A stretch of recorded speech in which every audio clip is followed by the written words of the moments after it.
ada huruf mim sukun, setelahnya huruf hamzah. Nah, kita lihat di samping. Hukum mim sukun ada 3. Fokus lagi yang di kotak nomor 3. Izhar syafawi. Huruf nun bertasydid, huruf mim bertasydid, hukumnya adalah gunnah musyaddadah. Nah, ada yang menyebutnya gunnah saja, ada yang mengatakan gunnah musyaddadah, begitu. Perhatikan catatan kecil di bawahnya itu.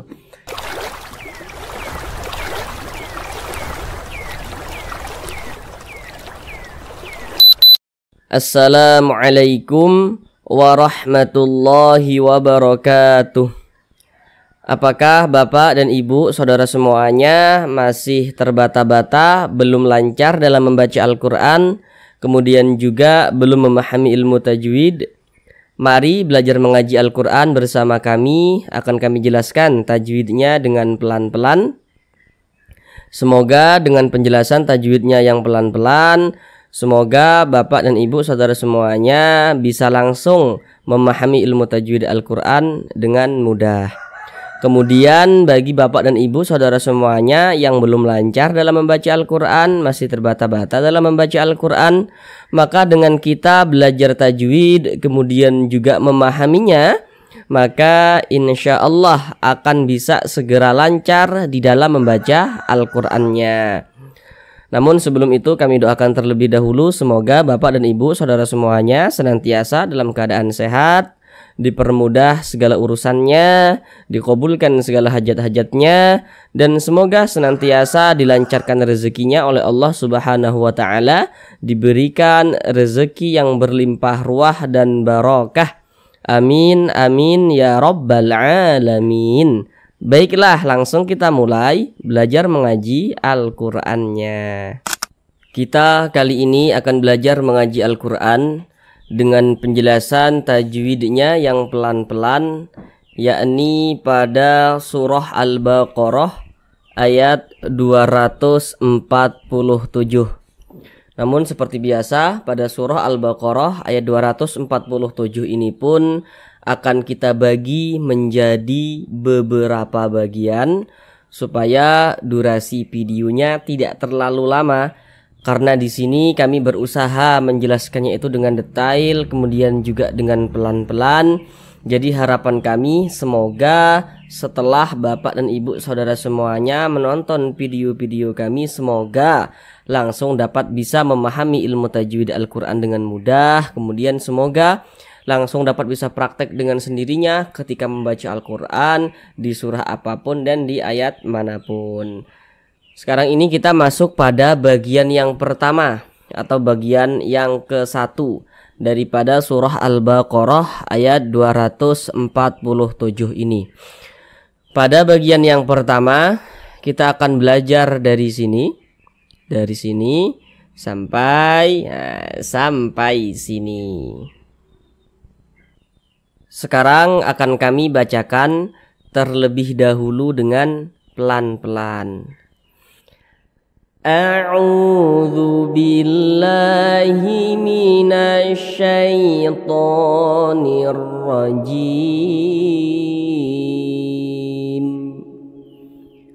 Bismillahirrahmanirrahim. Wa qala lahum nabiyyuhum innallaha qad ba'atha lakum taluta malika. Sekarang mari kita bahas tajwidnya dengan pelan-pelan. Namun seperti biasa ada beberapa hal yang kami sampaikan di awal supaya nanti lebih memudahkan Bapak dan Ibu saudara semuanya dalam memahami penjelasan tajwid yang kami sampaikan. Yang pertama, kalau nanti kami katakan huruf sebelumnya, maka yang kami maksud adalah huruf yang berposisi sebelah kanan daripada suatu huruf.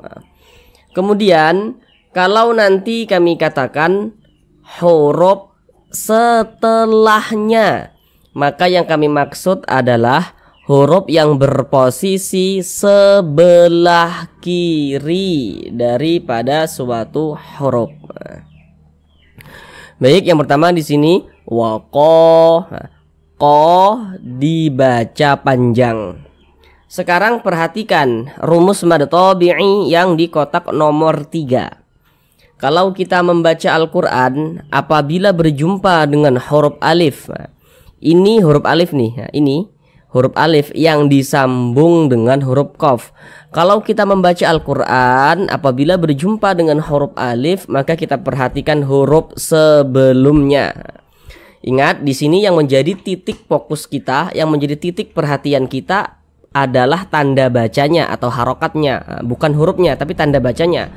Untuk menentukan supaya kita bisa mengetahui kalau ini adalah bacaan panjang atau bacaan mad begitu. Jadi kalau ada huruf alif, kita perhatikan huruf sebelumnya. Ada huruf alif, sebelumnya ada huruf yang memiliki tanda baca fathah. Maka huruf yang memiliki tanda baca fathah yang berposisi tepat sebelum huruf alif, maka huruf tersebut dibaca panjang. Ini huruf alif yang disambung dengan huruf qaf. Kemudian sebelumnya nih, ini ada huruf yang memiliki tanda baca fathah. Baris satu ke atas ini namanya tanda baca fathah atau harokat fathah. Ada huruf alif, sebelumnya ada harokat fathah nih, maka huruf yang memiliki harokat fathah tersebut dibaca panjang. Sehingganya ko dibaca panjang. Maka secara singkatnya rumus mad tabi'i yang di kotak nomor 3 itu huruf alif pasangannya adalah tanda baca fathah, sehingga menyebabkan huruf yang berposisi tepat sebelum huruf alif apabila dia memiliki tanda baca fathah, maka huruf tersebut dibaca panjang. Tadi di awal kan sudah kami katakan, kalau kami mengatakan huruf sebelumnya berarti yang berposisi sebelah kanan. Ini huruf alif, mana huruf sebelumnya? Berarti yang sebelah kanan daripada huruf alif. Sebelah kanan huruf alif mana? Berarti yang ini, huruf qaf ini ya. Jadi ada huruf alif, sebelumnya ada tanda baca fathah, nah maka huruf yang memiliki tanda baca fathah tersebut dibaca panjang. Mad tabi'i panjangnya 2 harokat. Nah, 2 harokat itu kira-kira sepanjang 2 ketukan. 1, 2. Wa qala lahum begitu. Ketukan itu hanya sarana saja untuk mempermudah kita dalam belajar, dan ketukannya pun tergantung tempo bacaan kita. Jadi untuk mengenai panjangnya mad dan juga panjangnya gunnah atau dengungan, nah silakan saudara baca saran-saran yang kami berikan pada kolom deskripsi video. Jadi ini waqo dipanjangkan 2 harokat. Waqala lahum. Di sini ada huruf mim sukun. Ini huruf mim, tanda sukun itu seperti ini. Huruf sukun itu biasa disebut juga dengan huruf mati. Jadi nanti kalau ada yang mengatakan ini huruf mati, ini huruf sukun, itu maksudnya sama saja. Ini huruf mim, tanda sukun itu seperti ini. Setelahnya adalah huruf nun atau huruf mim sukun yang berjumpa dengan huruf nun. Jadi setiap kita membaca Al-Quran berjumpa dengan huruf mim sukun, kita perhatikan huruf setelahnya itu huruf apa. Di sini huruf mim sukun, setelahnya huruf nun. Kita lihat di samping. Hukum mim sukun itu ada 3. Sekarang fokus yang di kotak nomor 3, izhar syafawi. Jadi kalau kita membaca Al-Quran berjumpa dengan huruf mim sukun, setelahnya bukan huruf ba, bukan huruf mim, maka semua hukumnya namanya izhar syafawi. Ini huruf mim sukun, setelahnya adalah huruf nun, bukan huruf ba, bukan huruf mim, maka hukumnya adalah izhar syafawi. Jadi nanti misalnya nih, ada mim sukun berjumpa dengan huruf lam, berjumpa dengan huruf ya, berjumpa dengan huruf ta, dan lain sebagainya, maka semua itu namanya izhar syafawi hukumnya. Terkecuali ada huruf mim sukun, setelahnya adalah huruf ba. Perhatikan kotak nomor 1, itu ikhfa syafawi. Nama hukumnya nomor 1 ikhfa syafawi. Mim sukun, setelahnya huruf ba. Kotak nomor 2 tuh, huruf mim sukun, setelahnya huruf mim, atau huruf mim sukun berjumpa dengan huruf mim, idgham mimi. Sedangkan ini huruf mim sukun, setelahnya huruf nun, bukan huruf ba, bukan huruf mim, maka semua hukumnya namanya izhar syafawi. Karena dia izhar maka dibaca jelas, tidak berdengung, baca pendek saja. Wa qala lahum nabiyuhum, lahum jangan dibaca lahum. Ya, humnya tuh jangan dipanjangkan, pendek saja, dia tidak didengungkan, tidak digunakan, pendek saja. Lahum nabiyuhum, nah, begitu. Kemudian di sini ada huruf ya bertasydid. Ini huruf ya, tanda tasydid itu seperti ini nih, yang seperti angka 3 terbalik nih, tanda tasydid nih. Nah, jadi kalau kita membaca Al-Quran apabila berjumpa dengan huruf ya sukun atau huruf waw sukun, nah, cuman di sini yang kita temui adalah huruf ya sukun.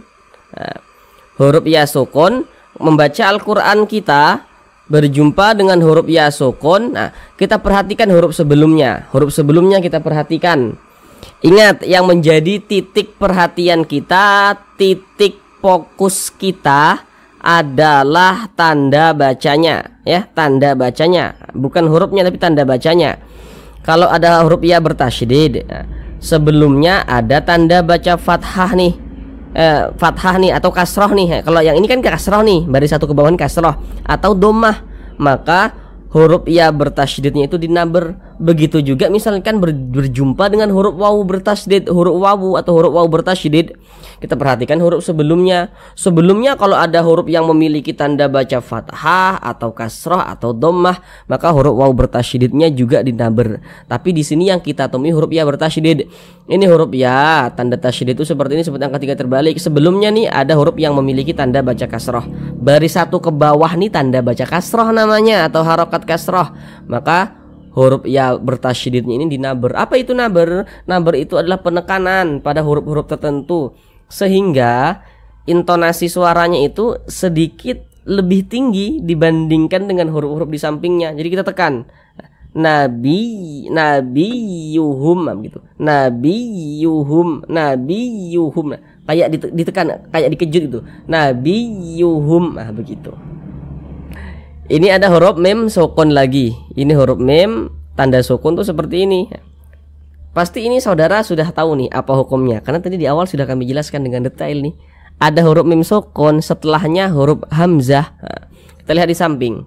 Hukum mim sukun ada 3. Fokus lagi yang di kotak nomor 3, izhar syafawi. Kalau kita membaca Al-Quran berjumpa dengan huruf mim sukun, ini huruf mim tanda sukun tuh seperti ini. Setelahnya bukan huruf ba, bukan huruf mim, maka semua hukumnya namanya izhar syafawi. Ini huruf mim sukun, setelahnya huruf hamzah, bukan huruf ba, bukan huruf mim, maka semua hukumnya berarti izhar syafawi. Nah, ini huruf mim sukun, setelahnya huruf hamzah, bukan huruf ba, bukan huruf mim, berarti hukumnya izhar syafawi. Karena dia izhar maka dibaca jelas, tidak berdengung, baca pendek saja. Nabiyuhum in. Nah, humnya itu dibaca pendek, jangan dibaca hum, jangan dipanjangkan seperti itu, jangan, pendek saja. Nabiyuhum innallah, seperti itu. Kemudian nanti mungkin saudara ada yang bertanya-tanya nih, kok ini huruf hamzah, bukankah ini huruf alif? Jadi bagi saudara yang belum tahu, kalau kita membaca Al-Quran berjumpa dengan huruf alif, tapi huruf alifnya itu dia memiliki tanda baca, memiliki harokat nih, entah itu baris di bawah atau baris di atas, intinya ada huruf alif memiliki tanda baca, maka itu bukan huruf alif, bukan huruf alif yang memiliki tanda baca, maka adalah huruf hamzah. Karena huruf alif itu dia tidak bisa menerima tanda baca, tidak bisa menerima harokat. Contohnya tuh seperti ini. Ini huruf alif nih, polos seperti ini, tidak ada tanda bacanya. Nah, ini tadi nih huruf alif nih, polos, tidak ada tanda bacanya nih. Ini polos, tidak ada tanda bacanya. Nah, ini nih huruf alif nih, polos, nggak ada tanda bacanya. Tapi kalau ada huruf alif, ada tanda bacanya, maka itu adalah huruf hamzah. Jadi huruf hamzah itu bisa ditulis dalam bentuk alif yang memiliki tanda baca seperti ini, bisa juga ditulis dalam bentuk yang sebagaimana mestinya yang kita ketahui itu. Selain itu juga bisa ditulis dalam bentuk alif yang memiliki tanda baca seperti ini. Nah, ingat ya, kalau ada huruf alif yang memiliki tanda baca, maka itu adalah huruf hamzah, bukan huruf alif. Nah, innallah. Kemudian di sini ada huruf nun bertasydid. Ini huruf nun. Tanda tasydid itu seperti ini nih, seperti angka 3 terbalik nih. Kita lihat di samping. huruf nun bertasydid, huruf mim bertasydid hukumnya adalah gunnah musyaddadah. Ada yang menyebutnya gunnah saja, ada yang mengatakan gunnah musyaddadah begitu. Perhatikan catatan kecil di bawahnya itu. Itu sengaja kami buat catatan kecil seperti itu supaya saudara yang masih pemula dalam belajar tajwid tidak keliru, tidak kebingungan, tidak salah dalam menentukan hukum tajwid. Cuma nanti kalau ada orang bertanya, nun bertasydid, mim bertasydid, apa hukumnya? Jawab saja gunnah musyaddadah gitu. Catatan kecil itu tidak perlu dijelaskan karena itu hanya sarana saja yang kami buat untuk mempermudah saudara dalam memahami penjelasan yang kami sampaikan agar tidak keliru dalam menentukan hukum tajwid. Karena nanti tidak semua nun bertasydid, tidak semua mim bertasydid hukumnya gunnah musyaddadah, tidak semua. Kalau misal kemasukan nun sukun atau tanda baca tanwin begitu. Jadi kalau kita berjumpa dengan huruf nun bertasydid atau mim bertasydid, nah ini berlaku juga pada huruf mim bertasydid. Cuman di sini yang kita temui nun bertasydid. Membaca Al-Quran kita berjumpa dengan huruf nun bertasydid. Kita perhatikan dulu huruf sebelumnya. Kalau sebelumnya ada huruf yang memiliki tanda baca fathah atau kasrah atau dhammah, maka berarti nun bertasydidnya itu hukumnya gunnah musyaddadah. Ini huruf nun bertasydid, ini huruf nun tanda tasydid itu seperti ini, seperti yang ketiga terbalik. Kemudian ini sebelumnya nih ada huruf yang memiliki tanda baca kasrah nih, baris satu ke bawah tanda baca kasrah. Maka berarti nun bertasydid ini hukumnya gunnah musyaddadah. Karena dia gunnah, maka cara membacanya digunakan tuh ya didengungkan. Jadi maksudnya gunnah dengan dengung itu sama saja. Maka karena dia digunakan, suaranya itu kita tahan, kita panjangkan sejenak. Di bagian innya itu kita tahan, kita panjangkan sejenak. Innallah seperti itu. Mungkin nanti saudara ada yang bertanya-tanya ya, berapa sih panjangnya gunnah itu begitu ya. Nah, kalau mengikuti ulama-ulama mutaakhirin ya, ulama-ulama qiraah ya, ada yang mengatakan panjangnya gunnah atau dengungan itu adalah 2 harokat. Nah, kita tahan, kita panjangkan sejenak suaranya. Innallah seperti itu. Kemudian di sini ada lafaz Allah. Setiap kita membaca Al-Quran apabila berjumpa dengan lafaz Allah, maka kita perhatikan huruf sebelumnya yang memiliki tanda baca. Berjumpa lafaz Allah, kita perhatikan huruf sebelumnya yang memiliki tanda baca. Berarti mana? Huruf sebelumnya di sebelah kanan yang memiliki tanda baca. Ini lafaz Allah. Sebelah kanan kita cari yang memiliki tanda baca mana? Berarti huruf nun ini. Ingat ya, yang menjadi titik fokus kita, titik perhatian kita bukan hurufnya tapi tanda bacanya. Untuk menentukan apakah lafaz Allah ini dibaca tebal atau dibaca tipis begitu. Jadi kalau kita membaca Al-Quran, apabila berjumpa dengan lafaz Allah, kita perhatikan huruf sebelumnya. Ada lafaz Allah, sebelumnya ada huruf yang memiliki tanda baca fathah. Ini baris satu ke atas tanda baca fathah. Ada lafaz Allah, sebelumnya ada tanda baca fathah. Maka lafaz Allah kita baca tebal, kita baca tabkhim. Sehingga ini kita baca Innallah begitu. Jangan dibaca innallah, jangan, tapi lafaz Allah ditebalkan. Kemudian yang dapat menebalkan lafaz Allah itu ada 2 bentuk tanda baca. Yang pertama tanda baca fathah. Jadi kalau kita membaca Al-Quran, kita lihat-lihat ada lafaz Allah, sebelumnya ada tanda baca fathah nih, berarti lafaz Allah kita tebalkan.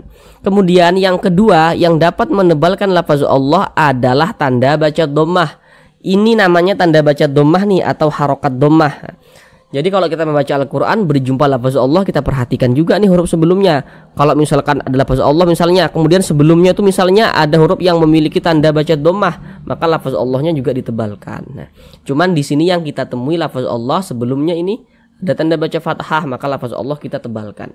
Kita baca tabkhim, sehingga kita baca innallah, jangan baca innallah, jangan. Nah, kemudian di sini ada huruf alif lam. Ini huruf alif, ini huruf lam. Setelahnya adalah huruf lam atau huruf alif lam yang berjumpa dengan huruf lam.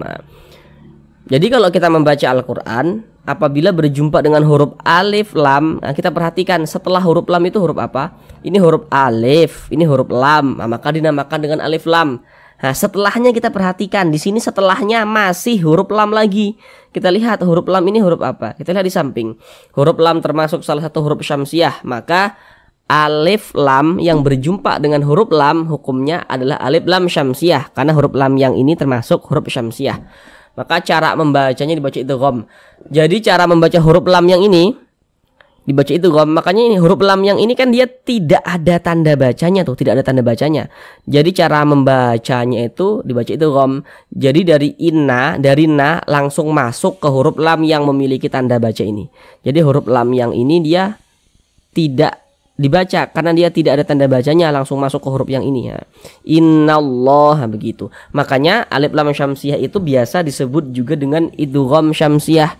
Jadi nanti kalau ada yang mengatakan ini alif lam syamsiah, ini idgham syamsiah, itu maksudnya sama saja begitu. Nah, kalau masih bingung lagi, kalau kita membaca Al-Qur'an nih berjumpa dengan huruf lam, huruf lamnya tidak ada tanda bacanya, nah, itu pasti itu lam syamsiah itu. Ini kan huruf lam nih nggak ada tanda bacanya tuh, berarti itu lam syamsiah begitu. Innallah. Kemudian lafaz Allah dibaca panjang. Sekarang perhatikan tanda mad atau tanda panjang yang di kotak nomor 4. Nomor 4. Kalau kita membaca Al-Quran apabila berjumpa dengan suatu huruf yang di atasnya memiliki tanda baca fathah berdiri atau alif kecil, maka huruf yang di atasnya memiliki tanda baca fathah berdiri, maka huruf tersebut dibaca panjang. Nah, ini lafaz Allah nih, lafaz Allah. Nah, kemudian di atas huruf lamnya ini ada tanda baca fathah berdiri. Tanda baca fathah itu kan bentuknya mereng seperti ini dah. Nah, mereng seperti ini tanda baca fathah seperti ini nih. Tapi kalau tanda baca fathah itu bentuknya berdiri seperti ini, berbentuk alif kecil seperti ini, maka ini mengisyaratkan, maka ini menandakan setiap huruf yang di atasnya memiliki tanda seperti ini, nah maka huruf tersebut dibaca panjang. Nah, tanda alif kecil seperti ini maka huruf tersebut dibaca panjang. Nah, ini dipanjangkan 2 harokat, ini mad tabi'i. Jadi mad tabi'i itu bisa juga ditulis dalam bentuk rumus yang kami sampaikan 1-3 yang di awal tadi itu, bisa juga ditulis dalam bentuk fathah berdiri atau alif kecil seperti ini ya. Innallah, kita panjangkan 2 harokat. Nah, innallah. Kemudian di sini ada tambahan pengetahuan. Kalau nanti saudara membuka Al-Qur'an di internet ya, Al-Qur'an Madinah, atau misalkan semoga ya saudara bisa pergi umroh dan haji ke tanah suci, nah, kemudian jumpalah Al-Qur'an di tanah suci, nah, saudara buka, saudara baca. Kemudian di atas lafaz Allah tidak ada tanda baca fathah berdiri seperti ini, tidak ada tanda yang mengisyaratkan lafaz Allah itu dibaca panjang, tidak ada. Akan tetapi lafaz Allah harus tetap dibaca panjang. Biasanya pada penulisan Al-Qur'an Madinah ya, di atas lafaz Allah tidak ada tanda seperti ini, tanda alif kecil atau fathah berdiri seperti ini tidak ada. Tapi lafaz Allah harus tetap dibaca panjang. Nah, itu tambahan pengetahuan saja. Coba silakan saudara cari di internet Al-Qur'an Mushaf Madinah. Saudara buka, saudara baca. Nah, pasti di atas lafaz Allahnya tidak ada tanda seperti ini, tidak ada. Tapi harus tetap dibaca panjang. Nah, innallaha qad. Nah, di sini ada huruf dal, dia sukun. Nah, kita lihat di samping huruf qalqalah itu ada 5. Salah satunya huruf dal. Maka huruf-huruf qalqalah tersebut apabila dia sukun atau mati, maka kita pantulkan cara bacanya. Ini huruf dal. Kemudian ini ada tanda sukun, kita pantulkan qad, mantul seperti itu. Ini termasuk kepada qalqalah sughra atau qalqalah kecil. Nah, jadi kalau kita membaca Al-Qur'an berjumpa dengan huruf qalqalah tapi dia di tengah bacaan seperti ini, nah, maka itu dinamakan dengan qalqalah sughra atau qalqalah kecil. Nah, kecuali nanti kalau kita membaca Al-Qur'an nih, kemudian kita berhenti atau berwakaf tepat di huruf qalqalah, maka itu dinamakan dengan qalqalah kubra, qalqalah besar. Tapi kalau kita membaca Al-Qur'an tidak berhenti tepat di huruf qalqalah, maka itu dinamakan dengan qalqalah sughra atau qalqalah kecil ya, karena dia berada di tengah bacaan seperti itu. Qad ba'atsa lakum. Di sini ada huruf mim sukun, ini huruf mim tanda sukun tuh seperti ini, setelahnya adalah huruf to atau huruf mim sukun yang berjumpa dengan huruf to. Seharusnya ini saudara sudah tahu nih apa hukumnya ini. Kita lihat di samping, hukum mim sukun ada 3. Fokus lagi yang di kotak nomor 3, izhar syafawi. Ada huruf mim sukun, setelahnya bukan huruf ba, bukan huruf mim, maka hukumnya izhar syafawi. Ini huruf mim sukun, setelahnya adalah huruf to, bukan huruf ba, bukan huruf mim, tapi huruf to, maka hukumnya izhar syafawi. Dibaca jelas, tak berdengung, baca pendek saja. Lakum to, begitu. Jangan dibaca lakum, hukumnya jangan dipanjangkan, pendek saja. Lakum to. Kemudian to dibaca panjang. Sekarang kembali lagi ke rumus mad tabi'i yang di kotak nomor 3. Kalau kita membaca Al-Quran apabila berjumpa dengan huruf alif, ini huruf alif nih yang disambung dengan huruf to. Membaca Al-Quran kita berjumpa dengan huruf alif, kita perhatikan huruf sebelumnya. Ingat ya, yang menjadi titik perhatian kita adalah tanda bacanya. Ada huruf alif, sebelumnya ada huruf yang memiliki tanda baca fathah, maka huruf yang memiliki tanda baca fathah yang berposisi tepat sebelum huruf alif, maka huruf tersebut dibaca panjang. Ini huruf alif yang disambung dengan huruf to. Kemudian huruf to memiliki tanda baca fathah, baris 1 ke atas nih tanda baca fathah. Sehingga huruf to dibaca panjang, mad tabi'i panjangnya 2 harokat. To, lu dibaca panjang. Sekarang perhatikan rumus mad tabi'i yang di kotak nomor 2 yang di tengah. Kalau kita membaca Al-Quran apabila berjumpa dengan huruf waw sukun, ini huruf waw, tanda sukun tuh seperti ini.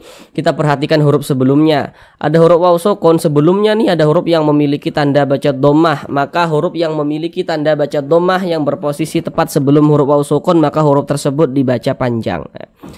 Jadi kalau kita membaca Al-Quran, kita lihat-lihat, kita perhatikan. Kalau ada huruf waw, ada tanda sukun. Nah, kemudian sebelumnya ada huruf yang memiliki tanda baca dhammah, maka huruf yang memiliki tanda baca dhammah tersebut dibaca panjang. Sehingga secara singkatnya rumus mad tabi'i yang di kotak nomor 2 itu huruf waw sukun pasangannya tanda baca dhammah, sehingga huruf sebelumnya itu dibaca panjang. Nah, begitu. Ini huruf waw tanda sukun tuh seperti ini, sebelumnya nih ada tanda baca dhammah nih.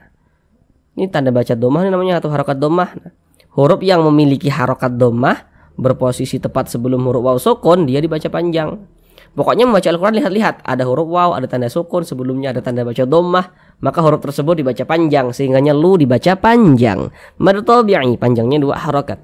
Tolu tamalika. Ka dibaca panjang. Ini namanya adalah mad iwad. Nah, kita perhatikan ciri-cirinya mad iwad itu seperti apa. Yang pertama, dia ada huruf alif. Nah, kalau kita membaca Al-Quran, kita berhenti ya. Syaratnya dia berhenti atau berwakaf dulu. Berhenti atau berwakaf. Nah, huruf alif nih, huruf alif. Nah, sebelumnya ada huruf yang memiliki tanda baca fathatain. Nah, baris 2 ke atas ini fathatain atau fathah tanwin. Nah, seperti itu. Nah, supaya untuk mudah diingat. Nah, atau tanwin fathah. Nah, jadi kalau kita membaca Al-Quran, ada huruf alif. Sebelumnya ada huruf yang memiliki tanda baca fathatain nih, baris 2 di atas. Nah, kemudian kita berhenti tepat di huruf yang memiliki tanda baca fathatain tersebut. Nah, maka terjadilah mad iwad. Nah, sehingganya fathatainnya ini dia dibuang, diganti menjadi fathah, sehingga dibaca malika. Jangan dibaca malikan, jangan dibaca malikan, tapi dibaca malika, begitu. Ingat ya ciri-cirinya. Ada huruf alif, Ini huruf alif nih yang disambung dengan huruf kaf, ada huruf alif. Ini huruf alif yang disambung dengan huruf kaf, ada huruf alif. Sebelumnya ada huruf yang memiliki tanda baca fathatain. Kemudian kita berhenti atau berwakaf tepat di huruf yang memiliki tanda baca fathatain tersebut. Tapi syaratnya ada alif dia, ada alif nih. Sebelumnya ada huruf yang memiliki tanda baca fathatain. Kita berhenti tepat di huruf yang memiliki tanda baca fathatain tersebut. Maka terjadilah mad iwad. Malika, begitu. Dipanjangkan 2 harokat juga panjangnya. Seperti itu. Kemudian di sini ada tanda waqaf, qaf dengan lam yang bermakna al-waqfu aula. Jadi maksudnya berhenti atau berwakaf lebih utama. Jadi kita kalau menemukan tanda waqaf, qaf dengan lam ini, maka lebih utamanya berhenti dulu. Berwakaf dulu, ambil napas, baru lanjutkan lagi bacanya. Seperti itu. Sekarang coba kita ulang bersama-sama sekali lagi dari awal. Wa qala lahum nabiyuhum inna Allaha qad ba'atha lakum Taluta malika.